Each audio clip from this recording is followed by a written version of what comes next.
Au. Di bulat-bulat jilat, oh yeah, aku tak tahu itu apa. Welcome to Bebek FM. Yeah. Hari ini kita akan bahas karinding.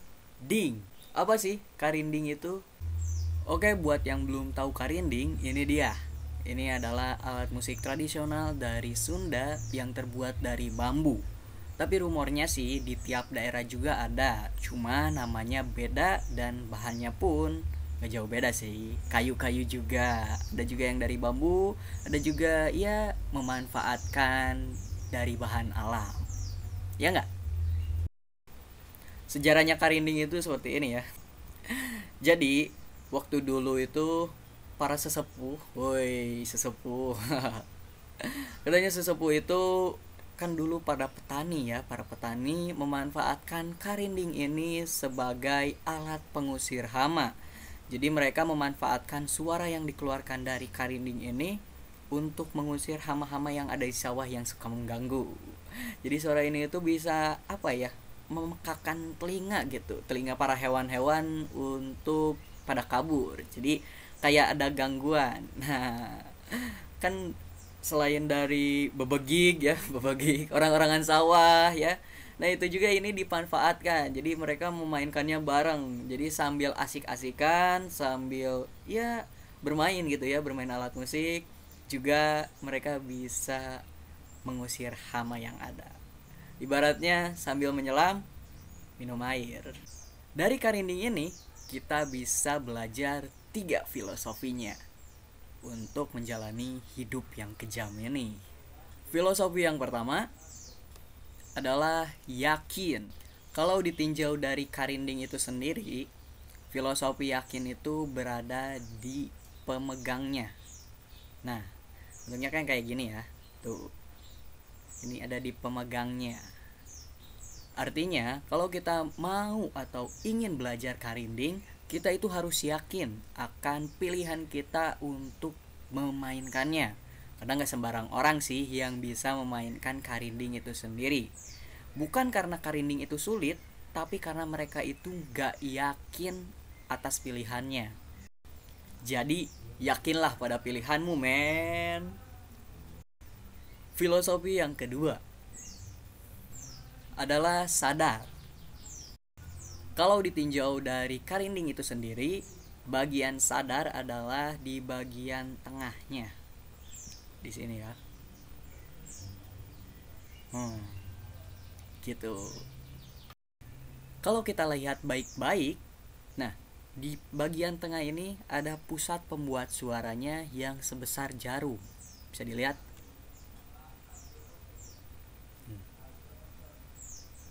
Sebesar jarum, tipis banget kan. Nah, dari jarum sekecil ini itu bisa membuat berbagai macam suara dari getarannya. Percaya nggak? Nih ya.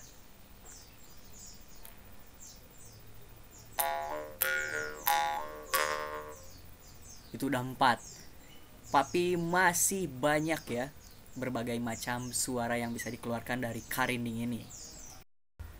Maknanya adalah kita itu harus sadar bahwa sang pencipta ini sudah menciptakan bambu sekecil ini yang bisa mengeluarkan berbagai macam bunyi, mengeluarkan suara yang indah, membuat suara yang lucu, dan lain-lain. Jadi sadarlah bahwa kuasa itu ada. Filosofi yang ketiga adalah sabar. Dari karinding itu sendiri yang melambangkan filosofi sabar adalah di bagian penggetarnya.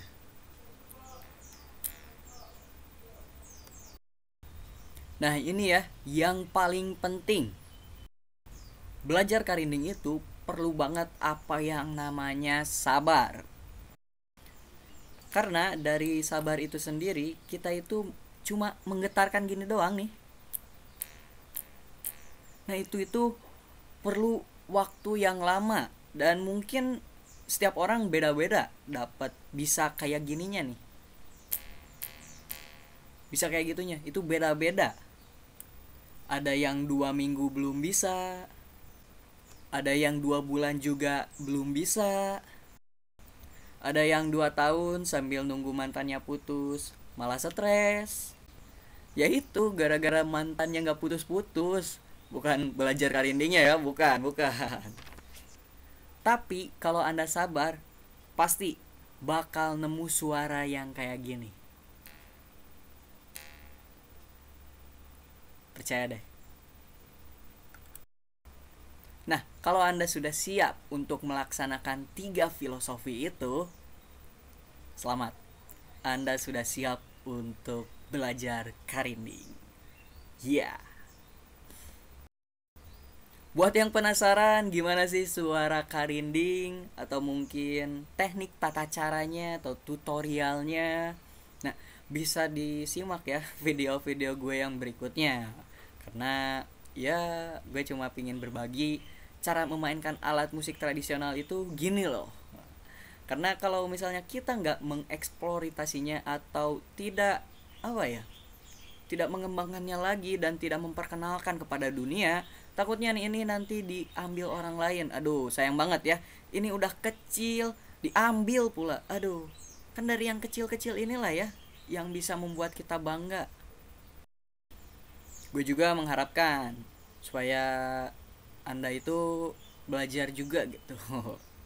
Kan kalau misalnya gue cuma ngomong eksploitasi kayak gini gitu ya, wah lu keren bisa kayak gini lah, gue bisa, kenapa lo nggak bisa gitu.